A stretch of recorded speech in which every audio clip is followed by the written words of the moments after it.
Now, more than 24 Ohioans are doing their part to help in the aftermath of Hurricane Zeta. Linemen from Ohio's electric cooperatives are in Madison, North Carolina. They'll be spending the next few days working to restore power in the area. It's a job that can be tough because of the conditions and the need to work quickly. However, they know they're appreciated.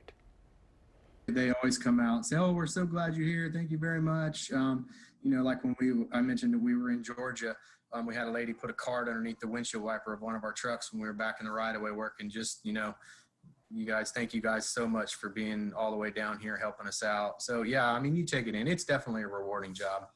These linemen are working with Energy United in North Carolina. They helped the same company just last year.